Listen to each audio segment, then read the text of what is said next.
Hay una senda que el mundo no conoce, hay una senda que yo pude encontrar. En Cristo tengo la salvación de mi alma, Cristo es la senda que me puede salvar. Miren, hay una cosa sumamente maravillosa cuando uno da temas así. No es que yo sea especial, para nada, hermanos. Ustedes lo pueden dar también. Y les voy a decir algo. Les voy a dejar mi email, ¿ok? Para que ustedes me escriban. Y lo que quieran de aquí, yo se los doy. Yo no soy egoísta. Estas cosas son de todos. Son del Señor y son de los hermanos. Yo no tengo ninguna copyright aquí, ¿ok? Ustedes me dicen, hermana, me interesó tal tema, mándeme o dígame tal cosa y yo se los mando. ¿Quieren compartirlo con alguien? Yo se los mando. Mañana, o si quieren anotarlo ahora, mi email es d de dedo, k de kilo, CICCO, @yahoo.com.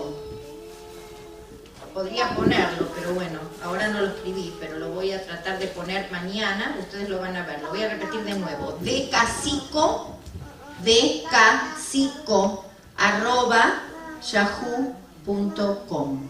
Ustedes me escriben y me dicen lo que necesitan y de aquí yo les comparto. Psico como psicopiedi, como mi apellido, con doble C. Ajá. Sí, exacto. D de dedo, K de kilo, psico, sí. @yahoo.com. Yahoo. Muy bien. Quiero que analicemos muy bien este versículo. Hay tantos que hablan del carácter de Dios en la Biblia.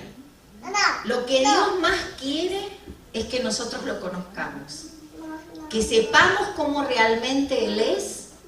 Y me llamó mucho la atención, me puse a pensar ahora, el libro que están ustedes estudiando, que estamos estudiando, Mente, Carácter y Personalidad. Todo lo que Dios nos pide a nosotros que seamos es Él.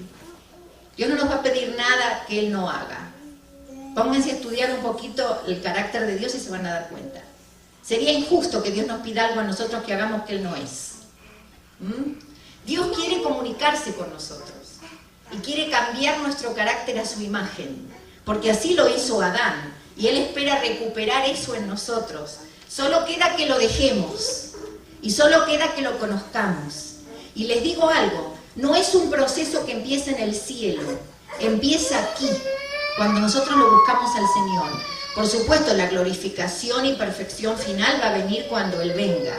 Nosotros no somos perfectos y en este mundo nunca lo vamos a hacer porque nuestra materia es imperfecta. Todo se descompone, todo se envejece y todo muere aquí. Mismo la materia, estos bancos que ustedes ven aquí, si nos dejan solos, aún sin tocarlos, por muchos años, ¿qué va a pasar? ¿Se van a ver igual? No, porque ya el oxígeno, el mismo ambiente los va degradando. Nuestro mismo cuerpo se va degradando. Por eso nuestro carácter por sí solo no puede ser perfecto. Jesús lo va perfeccionando, es un camino que empieza ahora, pero la glorificación final vendrá cuando Cristo venga. Porque entonces toda la naturaleza será cambiada. Mientras nosotros estemos aquí, nunca vamos a ser perfectos, pero Dios quiere que seamos perfectibles. ¿Qué quiere decir eso?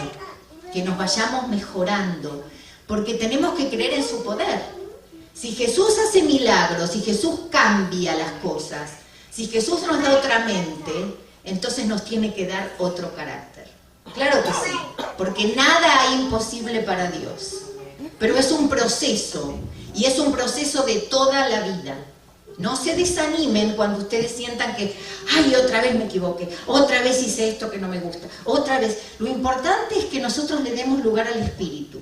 Y que cuando suceda, inmediatamente digamos, ay Señor, esto no me gusta, ay Señor, no quiero sentir esto, por favor, trabaja en mí, trabaja en mi mente. Cuando ustedes dicen eso, le están dando lugar al Espíritu Santo a trabajar.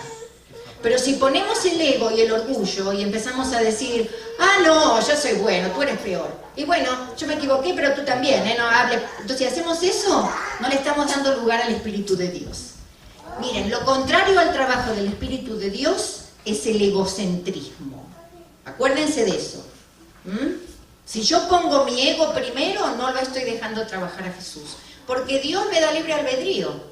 No me va a empujar para que yo lo deje trabajar. tengo que dejarlo yo, tengo que decirle, Señor, trabaja en mí, no me gusta esto que yo hago, no me gustan estas reacciones que yo tengo. Y además tengo que pedirle algo, que me muestre por qué reacciono así. ¿Vieron que a veces uno reacciona de una forma exagerada a algo? Yo tuve una infancia difícil, mis padres nunca se llevaron bien. Entonces, como tenía ciertos problemas con mi padre, y lo sigo teniendo algunas veces, oro mucho al respecto, entonces a veces reaccionaba con mi esposo de una forma que yo me daba cuenta que era exagerada y me enojaba demasiado. Y después empecé a orar y decirle, Señor, no sé por qué yo me pongo así por cualquier cosa, siento que mi marido a lo mejor me domina o siento que hay machismo, y me daba cuenta que exageraba, porque yo me daba cuenta. Y saben que orando, no sé cómo, me empecé a dar cuenta, claro, esto es porque yo no quiero que se me repita la historia de mis padres, probablemente. Entonces yo reacciono. Miren, todo tiene su causa mental también. A veces nosotros decimos, ¿por qué vivimos de esa manera o reaccionamos de esa manera? Nosotros somos producto del pasado también. Vivimos el presente, pero lo que vivimos en el pasado nos afectó. Entonces tenemos que orar por esas cosas del pasado que no hemos perdonado, que no hemos entregado a Jesús, esas cosas que nos quedaron ahí, que nos revuelven la cabeza. La basura que tenemos ahí, que no queremos darle a Dios, todas esas cosas no nos ayudan a cambiar el carácter. Entonces tenemos que ser humildes, decir, Señor, es cierto, yo reacciono feo, no tengo un buen carácter, le contesto mal a mis hijos o a mi esposo, o me pongo mal por cierta cosa, o le tengo envidia a tal hermano, o no quiero que fulano haga tal cosa y me pone mal, o veo que alguien es más linda que yo y me pongo mal. ¿Entienden? Ustedes tienen que ser honestos, tenemos que ser honestos. Entonces el Señor nos va a decir, bueno, déjame trabajar. Si te estás dando cuenta, yo voy a mostrarte, te voy a mostrar versículos, te voy a mostrar mi presencia, te voy a dar paz. Y ustedes no saben, yo lo he notado en mi vida, qué diferencia con el tiempo Dios hace. Por supuesto, me falta mucho, y a todos nos va a faltar, pero el trabajo de Dios es real. Bueno, miren, no les voy a dar un sermón de eso ahora, pero ya que estuvimos hablando de mente, carácter y personalidad, y que estamos con este versículo, fíjense qué interesante que Jesús nos está diciendo cómo es Él. Mire, no se alabe el sabio en su sabiduría, ni en su valentía se alabe el valiente, ni el rico se alabe en sus riquezas. ¿Saben que yo algunas veces he pensado, ¿por qué será que Dios quiere que lo adoremos? ¿Será que tiene un ego grande? ¿No lo pensaron alguna vez? ¿Por qué será que tenemos que decirle gloria todo el tiempo, Señor? ¿Será que Él tiene muy, como diciendo, acá estoy yo, soy Dios? No, Dios es el ser más humilde que existe. Jesús le lavó los pies a los discípulos y ese era el Padre. No era el Padre, pero mostraba el carácter del Padre. Dios es el ser más humilde y si nos está pidiendo aquí no se alabe el sabio en su sabiduría, es lo mismo que es Él. Nunca nos va a pedir nada que Él no es. Mas alabes en esto el que se hubiere de alabar. Si hay algo que tenemos que estar felices es en entenderme y conocerme. Pero miren, Él dice entenderme y conocerme, que yo soy Jehová. Así Él nos quiere entender a nosotros. Porque Él sabe que somos todos diferentes. Él no nos hizo iguales. Todos tenemos distintas personalidades, tenemos distintas maneras de ver la vida, tenemos distintas experiencias. Y Jesús nos trabaja en manera particular. Por eso no podemos juzgar. Si yo juzgo a mi hermano, estoy juzgando la obra del Espíritu Santo en su vida. Tenemos que tener mucho cuidado cuando juzgamos, porque no sabemos en qué nivel esa persona está con Dios. Nunca podemos juzgar. Pero sí podemos darnos cuenta cuando algo está mal. Juzgar con sano juicio, dijo Jesús. Las cosas hay que juzgarlas, pero no los corazones y no las personas. Pero miren qué lindo, que Dios está diciendo, mas alabes en esto el que se hubiere de alabar, en entenderme y conocerme, que yo soy Jehová. Y ahora dice sus características de carácter. ¿Cómo es Dios? Que hago misericordia, la misericordia puede ser un sinónimo del amor, ¿sí? Juicio y justicia en la tierra. Pero a veces nosotros interpretamos juicio y justicia como el palo que viene en la cabeza y hace ¡pum! Juicio y justicia, qué miedo. Para Dios, juicio y justicia es darle a cada uno lo que, no lo que merece de castigo, sino lo que necesita. ¿Se dan cuenta la diferencia? Nosotros tenemos un sistema judicial que al preso se lo encierra y se lo separa y se lo castiga. Jesús tiene un sistema judicial que no encierra y castiga. Lo que hace es darle a esa persona lo que necesita. Lo que pasa es que lamentablemente esa persona, como ha plantado mucha maldad, cosecha maldad, porque esa es una ley universal. Todo lo que el hombre sembrare, dijo Jesús, eso también segará. Entonces la maldad no viene porque Dios quiere dársela, sino porque es una consecuencia de sus propias decisiones. Pero Dios está ahí empujando su cerebro para que esa persona cambie y lo busca como si fuera la mejor persona del mundo. Dios no hace diferencias, Dios nos busca a todos. Por eso dice que yo soy Jehová que hago misericordia, justicia y juicio en la tierra, porque estas cosas quiero, dice Jehová. Y eso muestra quién es Él. Vuelvo a cerrar este pop-up que salió aquí y vamos a continuar con esto. ¿Cómo podemos conocer a Dios? ¿Se acuerdan que todo este tiempo estuvimos hablando de la revelación general, que es la naturaleza, que se conoce a través de la ciencia? Y también, ahora empezamos a ver lo que es la revelación especial. Dice aquí, por la revelación general, la naturaleza, o sea, lo que hace Dios, y los campos del conocimiento, esa es una manera que podemos conocer a Dios. Y por la revelación especial, que es las escrituras, lo que dice Dios. O sea, las escrituras son más específicas en su carácter.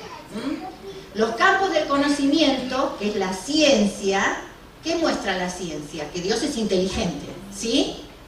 ¿Se acuerdan que estudiamos las leyes, vimos el ADN, vimos cómo la ciencia toda, por su complejidad, por las leyes que hay, por la belleza que hay, por el orden, muestra que Dios es un ser inteligente, muestra un diseño inteligente.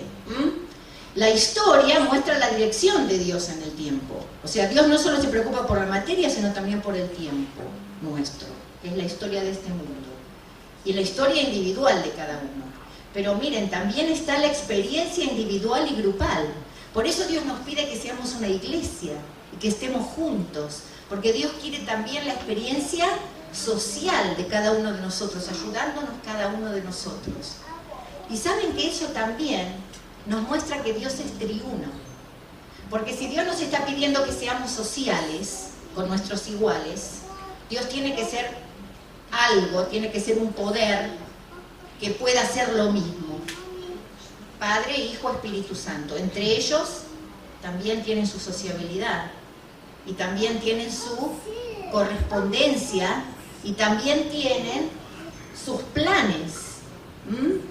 Así que Dios se mueve en una esfera exterior al espacio y al tiempo y por eso no tiene principio ni fin. ¿Qué es lo que tiene principio y fin? La materia, acá. Todo esto tiene principio y fin. El tiempo comenzó, ¿se acuerdan? Génesis 1:1 dice, en el principio creó Dios los cielos y la tierra. En el principio es la creación del tiempo. Creó Dios la materia, los cielos y la tierra, la materia. Eso tuvo principio. Y la ciencia dice, y lo ha comprobado, que la materia tiene un principio. Y también el tiempo, porque ¿dónde van a poner la materia si no está en un espacio? ¿Ok? Entonces es el tiempo, el espacio y la materia. Todo eso se creó junto, Dios lo creó. Pero hay una esfera exterior, como dijimos con los cuadros, ¿se acuerdan? Vemos el cuadro, pero afuera está el autor, el artista. No lo vemos en el salón de arte, pero sabemos que está. Lo mismo pasa con Dios. Él creó la materia, el espacio y el tiempo, juntos. En Génesis 1:1 ahí se expresa. Entonces quiere decir que Él está fuera de eso. De la misma manera que en un cuadro no podemos ver al autor adentro, ¿sí? Entonces, Dios se mueve en una esfera diferente. Saco esto, otro pop-up. Muy bien, y aquí vamos. Fíjense lo que dice acá. Por eso la razón y la fe tienen la misma función. Tanto la razón como la fe desempeñan un apoyo mutuo en la investigación que ejerce un cristiano. Miren lo que dijo Albert Einstein, el científico. Él entendió este principio complementario cuando dijo: la ciencia sin la religión es coja y la religión sin la ciencia es ciega. Es una frase muy famosa de Einstein. Einstein no entendía la religión cristiana como nosotros la entendemos, pero él sabía de un poder, ¿no es cierto? En cuanto a la religión, él no entendía un Dios personal, más bien entendía un Dios organizador desde el lado de la naturaleza. Pero esto es una frase muy sabia. La ciencia sin la religión es coja. ¿Por qué? Porque va a ver todo desde el punto de vista material, espacial y tiempo aquí. No va a entender algo que no puede nunca, por las leyes de aquí, entender algo metafísico. Le falta algo, es como coja, ¿no es cierto? Le falta una pierna. Pero también la religión sin la ciencia es ciega. Y yo les dije en la primera charla, ¿se acuerdan? La fe no es ciega, la fe ve. Dios nos mostró muchas evidencias para darnos cuenta que la fe ve. Miren lo que dice, todas estas son dichos de científicos. No tengáis miedo de ser libres pensadores. Si piensas con suficiente fuerza, la ciencia te obligará a creer en Dios. Me gustó mucho esa. Miren. Este es William Phillips, que fue Premio Nobel de Física en 1997, y él dijo, yo creo en Dios gracias a la ciencia, no a pesar de la ciencia. Ven como también en la revelación general podemos ver a Dios. Y hay muchísimos científicos creacionistas, pero lamentablemente no son populares, porque los medios no los hacen populares, pero hay muchos. Miren. Dice Arthur Compton, también fue un físico estadounidense que ganó el Premio Nobel de Física a principios de 1927. Dice, para mí, la fe comienza al darse cuenta de que una inteligencia suprema creó el universo e hizo al hombre. No me resulta difícil tener esa fe, pues es incontrovertible que todo plan es fruto de una inteligencia. Y es verdad, cualquier cosa que ustedes miren aquí, es fruto de una inteligencia y todo tiene una razón de ser. Aún este papel que está acá, puesto en este banco, tiene una razón de ser. Significa que alguien estuvo aquí antes y se puso a leer. Nos da una evidencia. Hay una inteligencia detrás. La materia no aparece por sí misma en el universo. Ya lo descubrieron los científicos. Entonces significa que hay algo externo que lo puso ahí. Miren qué lindo, esto es de Copérnico, en el siglo XVI.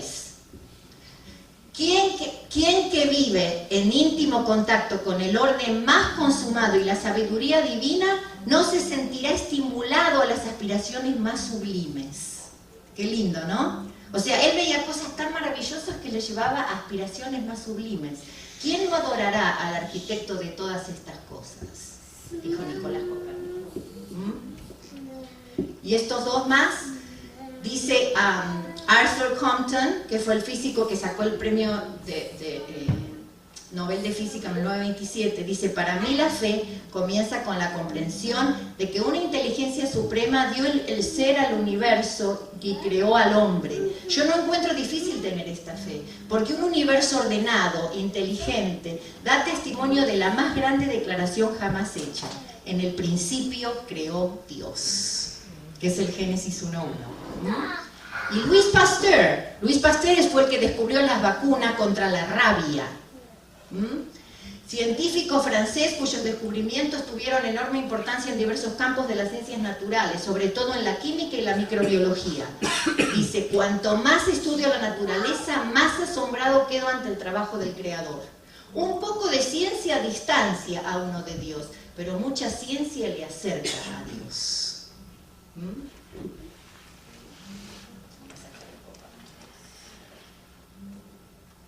Muy bien. Y ahora vamos a ver un video. Espero que esté conectado el sonido. ¿Está? Muy bien. Entonces miren esto, qué belleza. Este es un científico que ustedes seguro lo han visto en televisión. Es un hombre oriental de pelito blanco. Ahora lo van a ver aquí.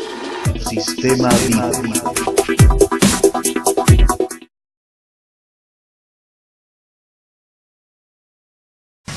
El físico estadounidense Michio Kaku, uno de los científicos más respetados de la actualidad, asegura que encontró una prueba definitiva de que Dios existe. Sí, escuchó usted bien, Michio Kaku, el especialista de la teoría de las supercuerdas cósmicas que explican la existencia del todo, ahora señala que tiene evidencias que le permiten afirmar que Dios existe. Que sí existe una creación en la que nada es por casualidad y que Dios debe ser un gran matemático. El científico y futurólogo Michio Kaku llegó a estas conclusiones luego de experimentar con un semirradio de taquiones que ha desarrollado desde el año 2005. Los taquiones son partículas teóricas capaces de separar a la materia del resto del universo. Así, un diminuto punto en el espacio, por primera vez en la historia, quedó totalmente libre de cualquier influencia del universo. Michio Kaku destacó que en ese punto observó que en el más profundo caos existe un orden misterioso que dirige la evolución del universo y la vida. De acuerdo a Kaku, vivimos en una especie de Matrix, en un universo hecho por leyes creadas por una inteligencia, la inteligencia de Dios, y que nada ocurre por casualidad. Y por esta razón Michio Kaku afirma haber encontrado evidencias de que la acción de una fuerza inteligente gobierna todo en el universo. El científico Albert Einstein mencionaba que Dios no juega a los dados. Se refería a que nada ocurre por azar o casualidad. Ahora escuche a Michio Kaku describir cómo pensaba Einstein que era Dios. However, he believed in the God of order, harmony, beauty, simplicity, and elegance, the God of Spinoza. That's the God that he believed in, because he thought the universe was so gorgeous. It didn't have to be that way. It could have been chaotic. It could have been ugly, messy. But here we have the fact that all the equations of physics can be placed on a simple sheet of paper. De hecho, la ecuación de Einstein, energía es igual a la masa por la velocidad de la luz al cuadrado, resulta realmente sencilla. No obstante, explica la mayoría de los fenómenos del universo. Michio Kaku ahora avanza hacia una ecuación que explique la llamada supersimetría. De acuerdo a Michio, con esta ecuación se podría leer la mente de Dios. Will allow us to unify all the forces of nature and allow us to read the mind of God. And what is the key to that 1-inch equation? Supersymmetry. Una nueva ecuación de la supersimetría. Y de acuerdo a Kaku, una nueva afirmación de la prueba definitiva de que Dios existe. Un creador que puede ser descrito por medio de los números y de las ecuaciones. De acuerdo a Michio Kaku, Dios es un gran matemático. But you see, all this is pure mathematics. And so the final resolution could be that God is a mathematician.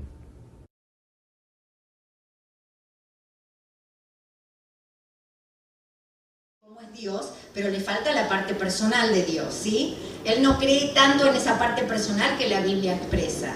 Pero es impresionante saber, y es lógico saber, que un Dios que hace todo eso tiene un propósito superior. No va a hacer las cosas e irse, ¿no es cierto? Porque tiene que sostenerlas. Y él está demostrando de que hay una fuerza que sostiene el universo. Entonces es evidente que tiene un plan. Muy bien. Miren lo que dice acá. Este es un versículo que yo les comenté esta semana. El Espíritu de la verdad les guiará hasta la verdad completa. La verdad completa existe, hermanos, existe. Lo que pasa es que es un camino. Es como los ciegos, ¿se acuerdan que tocaban el elefante? Si ellos hubieran seguido tocando por bastante tiempo, hubieran descubierto cómo era el elefante.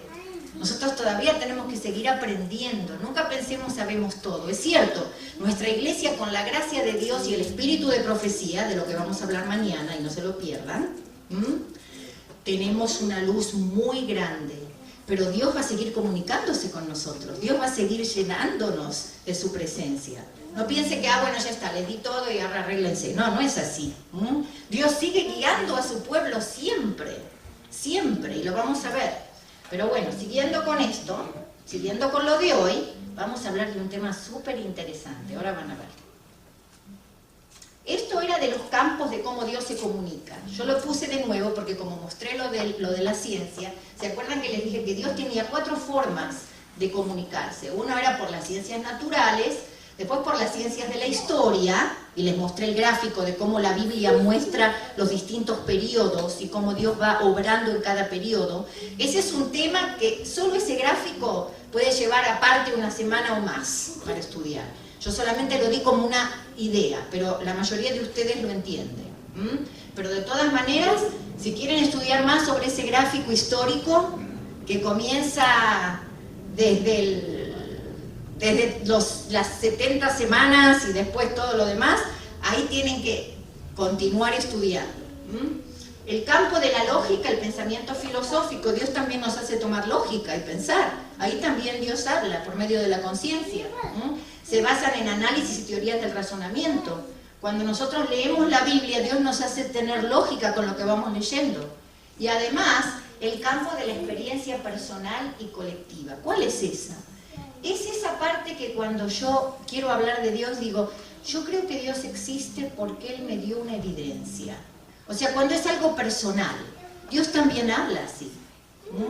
Hay gente que tiene sueños, hay gente que tiene mensajes. La hermana ayer mostró un testimonio maravilloso de ángeles, ¿okay? Ese es un testimonio personal, porque cuando yo lo cuento la gente me va a decir, qué lindo, tú viviste eso, pero yo no lo vi. Me van a decir eso, ¿no es cierto? O sea, Dios trabaja en forma individual con esos casos, o en forma grupal. Ahora vamos a ver un poco más. Miren este video. ¿A qué campo pertenece esta evidencia? Ustedes me van a decir si pertenece a nivel histórico, a nivel científico, a nivel... Miren, vamos a ver. ¿Qué onda, gente de Contextico? Hoy vamos a ver 6 evidencias arqueológicas para confiar en los evangelios.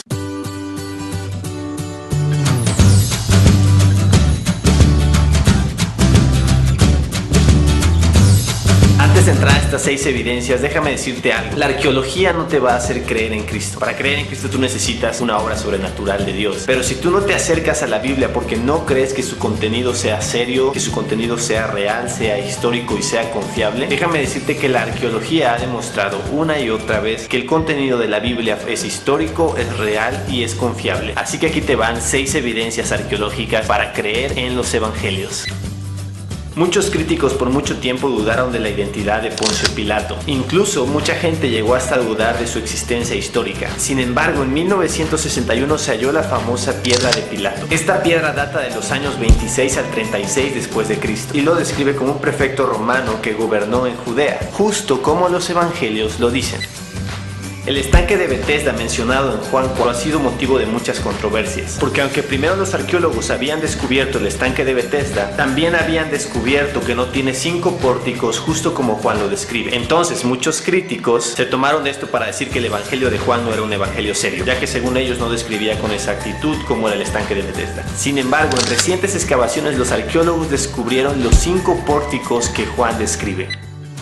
Lucas, el escritor, es famoso por dar ciertos detalles que otros no darían. Sus escritos, el Evangelio de Lucas y Hechos de los Apóstoles, demuestran que lo que él realizó realmente fue una investigación.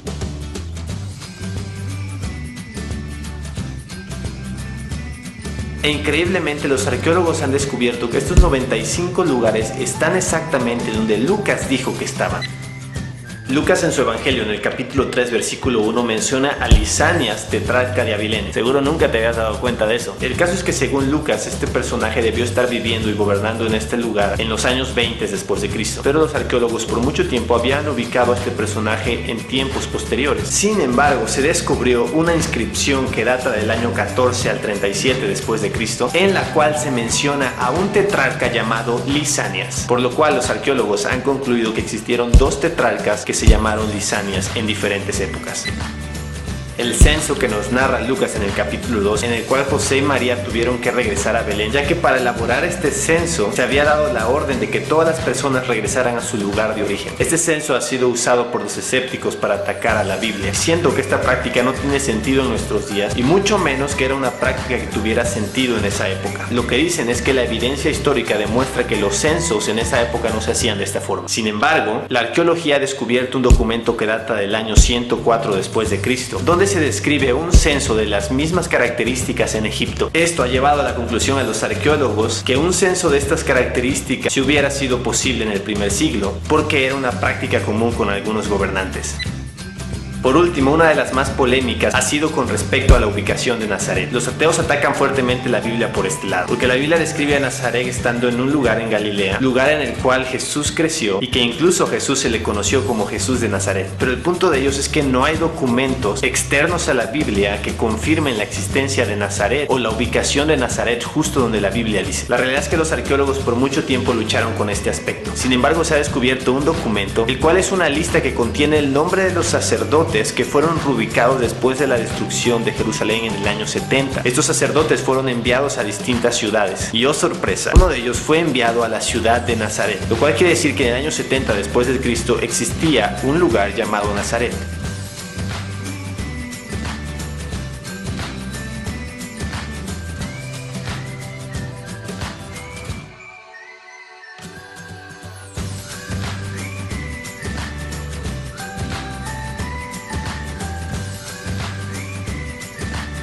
Los arqueólogos entonces han descubierto que donde la Biblia dice que estuvo Nazaret, ahí hubo una ciudad en la época de Jesús. Entonces los arqueólogos han concluido que aunque Nazaret sí existió, debió ser una ciudad muy pequeña. Esta es mi parte favorita, porque la Biblia da a entender lo mismo. Podríamos mencionar muchos descubrimientos más. Sin embargo, solo he querido darte estos para darte una demostración rápida que los evangelios que narran la historia de Jesús son escritos en los cuales puedes confiar, que hablan de cosas reales que sí existieron, que históricamente están ahí, que la arqueología ha demostrado. Los evangelios son confiables.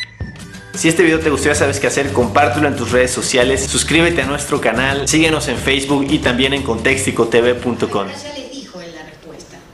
¿A qué campo pertenece esta evidencia?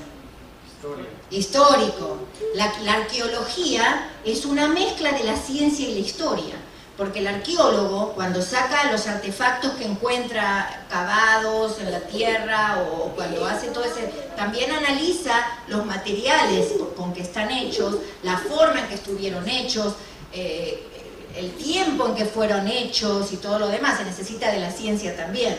Así que ya ven como Dios nos deja evidencias muy palpables del Evangelio. Bueno, y ahora les voy a mostrar algo muy interesante. Más todavía. Un ejemplo de razonamiento. Parece que cambié de tema, pero no, ahora se van a dar cuenta por qué. Vamos a hablar de los milagros. Vamos a hablar de esas cosas que desafían la ciencia y desafían la historia. Esas cosas por las que la gente nos dice: ay, pero por favor, eso de que Jesús curó gente, o de que Elías se fue al cielo, o esos son todas mitos, no puede ser realidad. Vamos a ver, miren, vamos a tratar de ver si los milagros pueden también ser una evidencia a nivel histórico y a nivel lógico. No va a ser a nivel científico, porque yo no puedo hacer el experimento a través del milagro y mostrarlo, porque es un evento único hecho por un poder metafísico, ¿sí o no? Entonces no lo puedo armar en un laboratorio, pero sí puedo tener evidencias lógicas por ciertas cosas que pasan en la naturaleza. Miren, un ejemplo de razonamiento deductivo es este. Cuando ustedes dicen: todos los seres humanos son mortales, eso es una regla, ¿no es cierto?, de la ciencia, nadie lo duda, ni los ateos ni los creyentes. Todo el mundo sabe que todos los seres humanos son mortales. Sócrates es humano, ese es un caso individual, entonces la conclusión es, por consiguiente, Sócrates es mortal. Esa sería la conclusión. Miren la otra. 1. Todos los días sale el sol. Hoy salió el sol, ese es el caso individual. Y por consiguiente, ¿qué concluimos? Que mañana va a salir el sol, ¿sí? Pero ¿saben una cosa? Hay excepciones de las dos reglas. ¿Cuál es la primera excepción? ¿Cuál es la primera excepción? Sócrates es mortal. Reemplacen Sócrates por Jesús y díganme cuál es la excepción. Todos los humanos son mortales. Jesús era humano, completamente humano, si no, no hubiese muerto en la cruz tampoco. Jesús es humano, por consiguiente Jesús es mortal, entonces no tendría que haber resucitado, ¿sí? Pero también era divino, hay un elemento, y también fue levantado por el Padre. Fue una excepción de la naturaleza, ¿sí o no? Sí, ustedes van a ver por qué después. Pero miren el otro caso. Todos los días sale el sol. Hoy salió el sol, por consiguiente mañana va a salir el sol. ¿Saben una cosa? Hubo una excepción. Y fue profetizada por Jesús y fue profetizada por Elena White. El día oscuro. En realidad no por Elena White, estoy diciéndoles mal. Fue profetizada por la palabra de Dios, pero también comprobado por la historia. Miren, ¿qué pasó este día? No había nacido Elena White, así que me equivoqué. Elena White nació en 1820. Pero ella habló de este tema, por eso me confundí. Ella saca este tema en El conflicto de los siglos. Miren, el 19 de mayo de 1780, ¿se acuerdan qué pasó en 1789? La Revolución Francesa, el inicio del tiempo del fin, eso es un estudio aparte. Pero empezaron a pasar ciertas cosas, y esto está en la historia. Búsquenlo en el internet, búsquenlo en Google, y eso está, y no está en libros religiosos solamente, está en libros de historia. El 19 de mayo de 1780, estamos hablando del sol, ¿no?, que sale todos los días. Un testigo ocular que vivía en Massachusetts, qué casualidad que era también el noreste, exactamente donde se produjo el gran avivamiento, ¿se acuerdan? Un testigo ocular que vivía en Massachusetts describió el suceso en las siguientes palabras: un denso nubarrón negro se extendió por todo el firmamento, dejando tan solo un estrecho borde en el horizonte, haciendo tan oscuro el día, esto pasó en la mañana, tan oscuro el día como suele serlo en verano a las 9 de la noche. ¿Y qué pasó con las personas? El temor y la ansiedad y el espanto gradualmente llenaron las mentes del pueblo. Fue una señal del tiempo del fin. Predicha exactamente por Cristo. Y confirmada por la historia. Si buscan esta fecha en Google, se los va a decir. 19 de mayo de 1780. Unos años antes de la Revolución Francesa, aviso del inicio del tiempo final. Además de todas las otras señales que yo les mostré, ¿no es cierto? A nivel histórico, a nivel político, a nivel histórico, político y religioso. Muy bien. ¿Y los milagros entonces pueden existir? ¿Qué piensa? Claro que sí, que pueden existir. Y si ustedes lo analizan a nivel lógico, si una vez no salió el sol, puede ser que otra vez pase una cosa rara, diferente. Es interesante que en ese día, a pleno mediodía, no se veía como una noche oscura sin luna. Todos los animales de hábitos diurnos se fueron a dormir. Exacto. El único que sabía que era de día era el hombre. Exacto. El único que sabía que era de día era el ser humano. O sea que era una señal para el hombre, exactamente. Para que el hombre pensara, bueno, ¿qué está pasando acá? ¿Qué está viniendo? ¿Qué significa esto? Es algo que quiebra la ley material, la ley, digamos, natural de la salida del sol. Miren esto, y los milagros. La Biblia muestra que los milagros, que no es lo mismo que un truco, ¿ok? A veces la gente dice, esto es un milagro cuando sacamos una monedita del bolsillo. No, estamos hablando de algo que desafía las reglas de la naturaleza, Entonces, son excepciones a las reglas físico-naturales. Y han sucedido, suceden y sucederán por dos motivos. Hay dos motivos de los milagros. Y eso es lo que nosotros como cristianos debemos saber muy bien. Uno es un motivo salvífico y de señal divina. Uno, un propósito salvífico y de señal divina que da seguridad de la presencia de Dios. ¿Y qué otra cosa importante? No niega las escrituras en el mensaje que da. Esa es una forma de milagro que puede pasar. Y la otra forma de milagro es con un propósito de presunción y engaño, que da inseguridad, niegan las escrituras en el mensaje. ¿Se acuerdan la historia de Moisés en Egipto?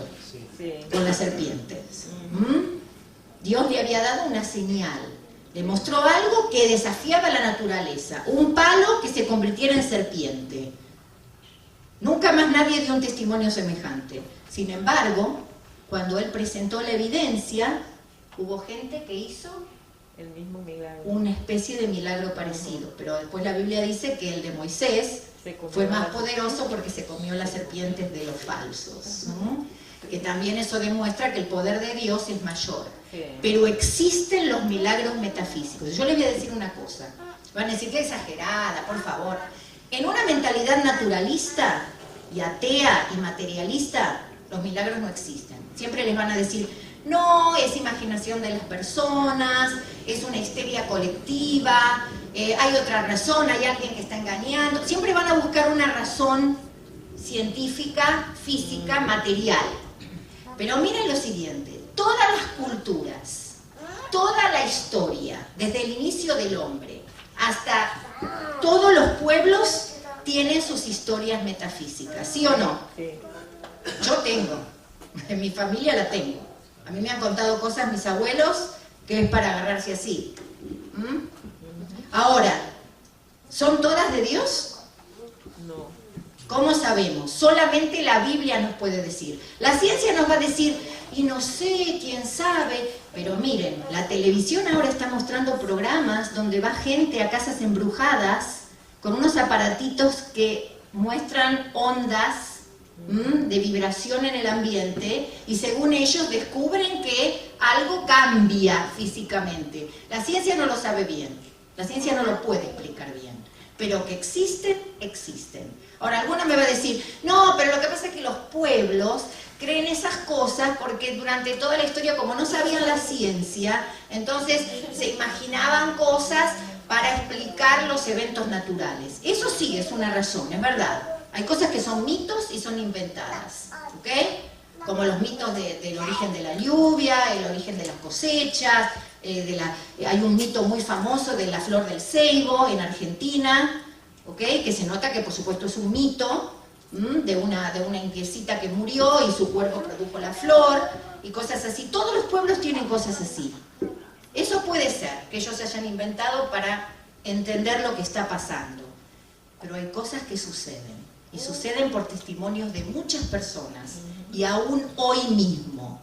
Y no hay nada más, miren, si el siglo XXI tiene una característica especial, es la presencia del espiritualismo que hay. ¿Se han dado cuenta? Está en todos lados. La magia, la hechicería, la brujería, el hablar a los muertos, el muerto perro que vuelve y habla con el dueño. Si hay una generación espiritualista es el siglo XXI y nadie lo puede negar. Este milenio es así. Yo creo que más que ningún otro se ha hecho un énfasis impresionante en la televisión con todo lo que tiene que ver con lo metafísico. ¿Cómo puede ser entonces? En esta época nadie puede decir que están porque quieren explicar la naturaleza, porque ya los eventos naturales los conocen. Entonces quiere decir que hay algo que está pasando. Hay una casa muy famosa en Amityville, que ustedes la deben conocer, una casa de la que se hizo una película y de la que todo el mundo decía que estaba embrujada y pasaban cosas espantosas. Entonces, ¿qué es lo que pasa? ¿Es una histeria colectiva? ¿Es algo que alguien se imaginó? ¿Pero por qué está en todas las culturas y en todas las épocas? Vamos a ver un poquito más de eso. En toda la historia y en todo lugar en el mundo se han dado testimonios de eventos metafísicos increíbles que la ciencia no pudo ni puede explicar. Los milagros están en la Biblia para demostrar visualmente y concretamente la presencia de algo metafísico, algo que está fuera de este ámbito. La Biblia muestra milagros que vienen de Dios y otros que vienen de un poder contrario a Dios. La diferencia entre una profecía de Dios y la adivinación se basa en el mensaje. La profecía también es un milagro. Es otro tipo de milagro. ¿Por qué? Porque Dios nos habla, Dios nos da un mensaje, pero también existe la adivinación. ¿Sí? Hay gente que lee las cartas, hay gente que realmente, ¿cómo se dice? Dice cosas que suceden. Entonces, si contradice las escrituras, no es de Dios. Dios fue muy específico en su mensaje a su pueblo en relación a lo metafísico. Ahora lo vamos a ver en Deuteronomio 18. Si alguien quiere, si alguno de sus hijos o alguno de los jóvenes o cualquier persona que no sabe mucho de la Biblia quiere saber qué dice Dios respecto de estas cosas, ese capítulo completo, léanlo y van a ver qué es lo que Dios aprueba y lo que no. La profecía bíblica es también un milagro con evidencia histórica y de revelación concretas. Y en 1 Corintios, Pablo dice, procurad todos los dones, pero sobre todo que profeticéis. ¿Por qué? Porque eso demuestra que Dios va a dar un mensaje específico. Miren lo que dice Deuteronomio 18. Yo lo puse del 9 al 14, pero pueden leer todo el capítulo porque es muy interesante. Cuando entres a la tierra que Jehová tu Dios te da, no aprenderás a hacer según las abominaciones de aquellas naciones. No sea hallado en ti quien haga pasar a su hijo o a su hija por el fuego. Los paganos lo hacían para darle favores a los dioses. Ellos decían que cuando mataban a alguien por el fuego, delante de un Dios, el Dios les daba favores. Eso Dios dice abominación. Ni quien practique adivinación, ni agorero, ni sortílego, ni hechicero, ni encantador, ni adivino, ni mago, ni quien consulte a los muertos. Dios les dice de entrada, todo eso se lo olvidan. Imagínense, hermanos, que el pueblo de Israel venía en medio de todo eso. Muchos de ellos todavía lo practicaban cuando salieron de Egipto porque lo veían todo el tiempo. Y Dios les dice inmediatamente, eso no, y abominación. Porque es abominación para con Jehová cualquiera que hace estas cosas, y por estas abominaciones Jehová tu Dios echa estas naciones de delante de ti. Esto a mí me llamó mucho la atención. A veces la gente se pregunta, ¿por qué Dios le dio favores a Israel y a los otros no? ¿Qué pasaba con los otros? ¿A quién le estaban dando favor? Los demonios. A los demonios, exacto. Y por estas abominaciones Jehová tu Dios echa estas naciones. Ahí está dando la razón de por qué los saca. Porque están metidos con poderes metafísicos erróneos y engañosos, que no vienen de Dios. Iban a contaminar al pueblo de Israel de una forma que Dios ya no le van a ver más. Porque hay una guerra entre el bien y el mal, hay una guerra de poderes. Perfecto serás delante de Jehová tu Dios, porque estas naciones que vas a heredar, a agoreros y adivinos oyen. Mas a ti no te ha permitido esto Jehová tu Dios. Ahora, aquí Dios no explica demasiado a profundidad, simplemente les dice, no lo hagan. Vamos a ver un poco más. Yo no sé cómo sacar el internet sin cerrar todo, y lo voy a hacer para mañana, ¿ok? Muy bien. Hay claros registros de creencias y documentación de eventos espirituales o metafísicos, pasados y presentes en todas las culturas y a través de toda la historia, en forma de religión o pseudociencia. ¿Cómo podemos analizarlos y conocer su origen? Eso casi lo dijimos antes. ¿Por medio de qué? La palabra de Dios. Ahí la naturaleza no nos va a dar ninguna respuesta. La historia no nos va a dar respuesta. Lo único que nos va a decir, sí existen, en todas las culturas, existieron siempre, existen hoy, al hombre le llaman la atención, el hombre quiere saber un poco más de lo de afuera, de lo metafísico. Eso es lo único que nos van a poder decir. Pero no nos van a poder enseñar cómo discernir. Solo la Biblia nos enseña cómo discernir. Por eso la Biblia es la revelación especial, la que nos saca del error. Porque lamentablemente hay gente muy honesta de corazón que busca a Jesús, pero también se va a ver al psíquico que le lea las cartas del tarot. Y miren, ¿cuántas propagandas hay de eso? ¿Las han visto en televisión? Yo no miro mucho, pero he visto algo que llamen al psíquico tal número y les va a decir su futuro, y lo muestran como algo científico, y lo muestran con esas caras bonitas de jóvenes preciosos, que ahora ya sé lo que voy a hacer en mi vida, ya me dijeron qué tengo que hacer con esto y con lo otro. Dios no quiere eso, porque Dios sabe que nosotros para ser felices tenemos que vivir el presente, tenemos que vivir hoy, el hoy. Estar pensando lo que va a pasar en el futuro nunca es sano para nuestra mente. Además de que es erróneo y nos separa de Dios. Miren, si no todos los milagros confirman a Dios, presten atención a esto, si hay milagros y no todos confirman a Dios, significa entonces que hay un poder metafísico que no proviene de Él, ¿sí o no? Si la Biblia nos está mostrando que hay milagros, si hay agoreros, si hay adivinos, y que el pueblo de Israel salió en todo eso, significa que hay algún poder que no es de Dios y también es metafísico, ¿sí? Entonces, por lógica, proviene de otro que no es Dios.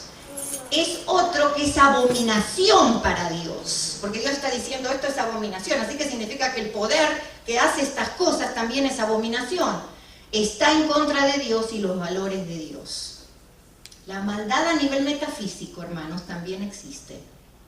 La maldad y la bondad no es algo que nosotros creamos.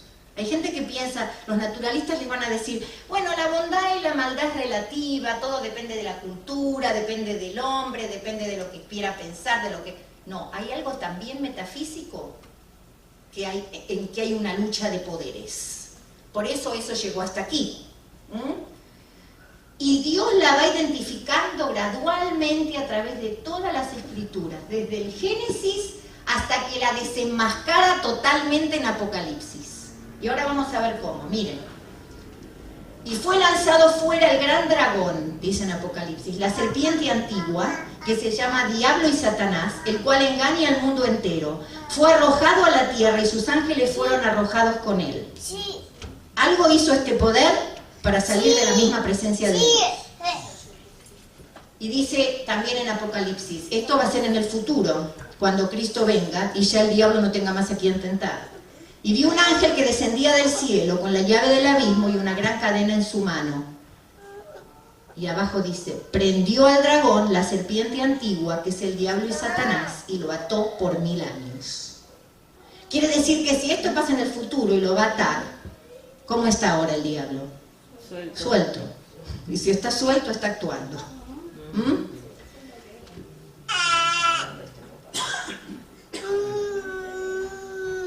Y ya voy a ir terminando. Miren, en Génesis 3, 4 al 6. Pero la serpiente le dijo a la mujer, no es cierto, no van a morir. Dios sabe muy bien que cuando coman de ese árbol, se les abrirán los ojos y llegarán a ser como Dios, conocedores del bien y del mal.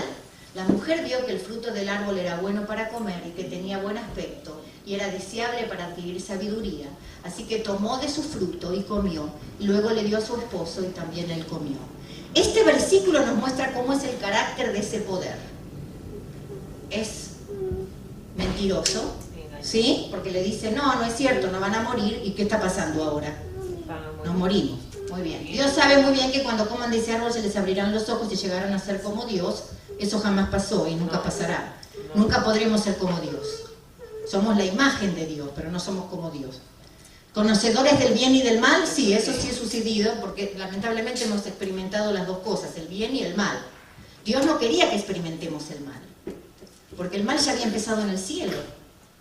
Pero lamentablemente el diablo quiso que también se experimentara aquí para quitarle el poder a Dios, para no darle completo control. Ellos conocían el mal porque Dios le dijo que lo que le iba a acontecer, y ellos Exacto. sabían lo que iba a acontecer, pero no lo conocían por experiencia de vivir. Exacto, no lo conocían a nivel interno, no lo conocían, o sea, no tenían la opción de elegir, y por eso eligieron mal, pero no lo experimentaban a nivel interno en su propia naturaleza. Dice, pero temo que como la serpiente con su astucia engañó a Eva, miren, vuestros sentidos sean de alguna manera extraviados de la sincera fidelidad a Cristo. ¿Cuál es la estrategia del diablo ahora?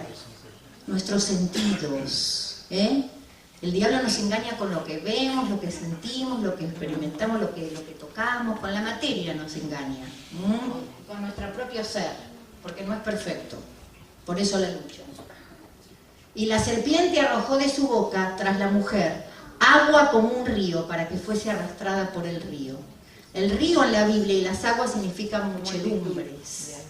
Quiere decir que el diablo tiene una estrategia de engañar a su pueblo. Con muchas cosas, con muchas teorías, con muchas ideas que van en contra de la Biblia. ¿Qué es el bien y qué es el mal? Me gustó mucho esta imagen, porque así nos pasa a cada uno de nosotros. Pero lamentablemente hay muchos que eligen el mal. ¿Por qué? Porque no tienen una guía segura. Dios no creó el mal, dice Einstein. El mal es el resultado de la ausencia de Dios en el corazón de los seres humanos. Miren qué lindo que está esto. Y así es. Cuando el diablo eligió separarse de Dios, cuando era Lucifer, y decidió mirarse a sí mismo en lugar de mirar a Dios, dejó de tener la presencia de Dios en su corazón. Y eso es lo que nos puede pasar a nosotros cuando tenemos egocentrismo. Respuesta simple. La bondad es lo que está a favor de la vida y los valores universales. Cuando alguien les dice, bueno, esa es tu bondad, mi bondad es distinta, para mí lo que tú crees... No, la bondad es algo absoluto, hermanos, es un valor universal que Dios dejó en todas las culturas, en todas las personas y en todas las mentes. ¿Cómo lo podemos distinguir? Por los valores universales. Miren, ¿cuáles son los valores universales? La verdad, todo pueblo, toda persona valora la verdad. La vida, la salud, la justicia, la libertad, el servicio al prójimo y a la sociedad, el amor, la individualidad, o sea que cada uno somos diferentes. Todo lo que nos construye y hace crecer física, mental, social y espiritualmente como personas, o sea, el plan de Dios. Esa es la bondad. Todo lo que va en contra de esto, eso no es fe ni es bondad. ¿Cómo sabemos? Todos sabemos lo que pasó en septiembre 11 del 2001. ¿Eran personas con fe? Sí, pero fe en la bondad, para ellos era su bondad, pero no era la verdad de Dios. ¿Cómo sabemos? Porque fueron en contra de la vida. Mataron gente, atacaron lo que no era como ellos, totalmente opuesto a lo que Dios es. Entonces sabemos que no es real ni es bondad, ni es una buena religión. Toda religión que es coercitiva y empuja a las personas a hacer las cosas, no viene de Dios. Por eso nosotros tenemos que tener mucho cuidado cómo presentamos este mensaje, porque cuanto más tenemos, hermanos, más responsables somos. Si Dios nos hace conocer todo esto, tenemos mucha responsabilidad de cómo lo damos, porque eso puede determinar la vida o la muerte de un ser humano. Puede determinar si elige a Dios o no, la forma en que lo hacemos. Cuando la religión o la ciencia se olvidan de estos valores, entonces son malas. No se olviden. Estos son valores que nadie les va a poder discutir que no son buenos. Ni siquiera el más ateo, porque el más ateo les va a decir, sí, la verdad es importante, la vida es importante, la salud, la justicia, la libertad, el servicio al prójimo, la sociedad. Todo el mundo cree eso. ¿Por qué? Porque son valores que Dios nos puso en nuestra conciencia y que están en todo lo bueno. Entonces, significa que hay una bondad y una maldad. ¿Cuál es la bondad? Lo que va a favor de esto. La maldad es lo que va en contra. Es muy simple. Ya estoy terminando. Ya se me están durmiendo porque es tarde. Vamos a seguir un poquito más. Cuando conoces la Biblia, te es fácil detectar si te están predicando tu evangelio. Hay que mirar bien la palabra de Dios. Ese es el secreto. ¿Cuál es el camino de la verdad? Con esto estamos terminando, ¿eh? Miren qué bonito está esto.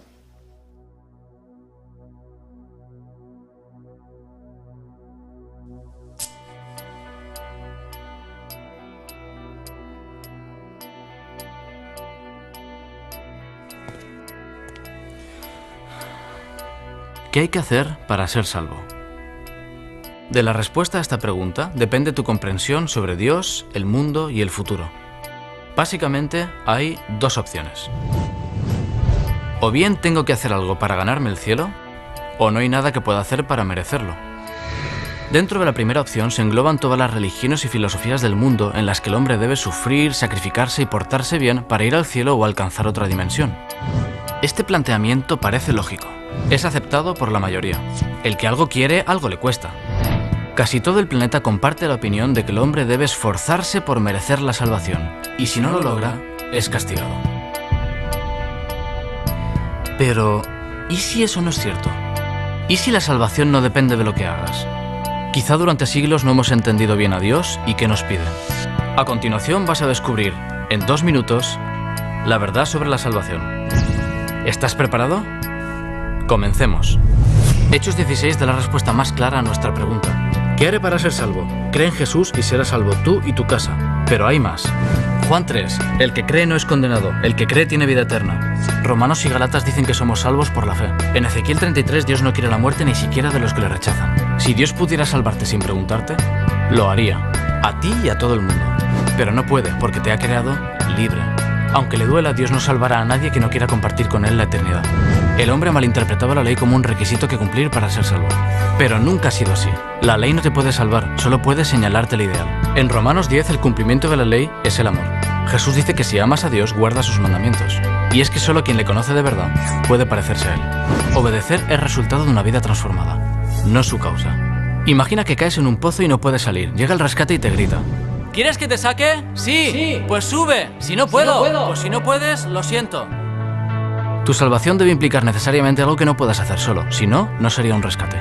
Lo único que está en tu mano es aferrarte a la cuerda. Eso en la Biblia se llama fe. Dios es amor y no ha creado a unos para que se salven y otros para que se pierdan. Hay cientos de versículos que invitan a todo ser humano a aceptar la vida eterna. Si no pudiesen hacerlo, Dios estaría mintiendo. En 2 de Pedro 3, Dios quiere que todo el mundo se arrepienta. Ha hecho todo lo necesario para que la salvación dependa de ti. La verdadera fe no te deja donde estás. El contacto diario con Dios leyendo y orando te transforma. Es lo que Santiago 3 define como una fe viva. ¿Y si peco? ¿Y si me equivoco? No te preocupes, 1 de Juan dice que Dios siempre te perdona. Su misericordia es infinita. Isaías 43 promete que no importa lo que hayas hecho, si te arrepientes, Dios nunca más se acordará de tus pecados. Curioso, ¿verdad? Es sencillo, pero costó mucho. El Creador tuvo que morir en tu lugar.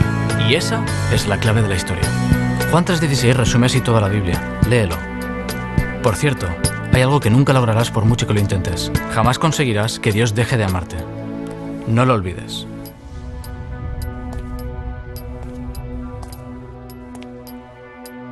Aunque la mayoría piense lo contrario, la salvación no es un premio al mérito, sino un regalo inmerecido. La verdadera religión no es un conjunto de doctrinas o normas que cumplir. Es una relación viva con el Creador que murió por ti y prometió volver a buscarte. Acéptalo y déjate salvar. El resto será una gran aventura.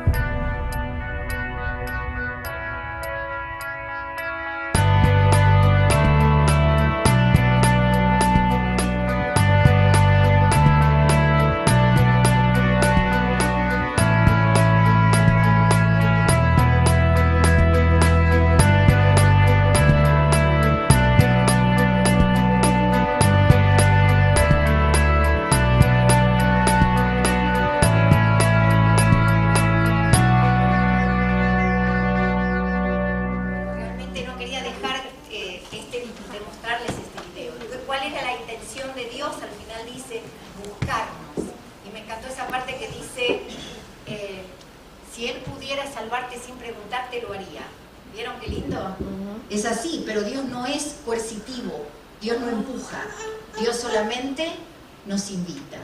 Tenemos que agarrarnos todos de esa cuerda y mostrarle a los demás la cuerda. Senda que el mundo no conoce, hay una senda que yo pude encontrar. En Cristo tengo la salvación de mi alma. Cristo es la senda que me puede salvar.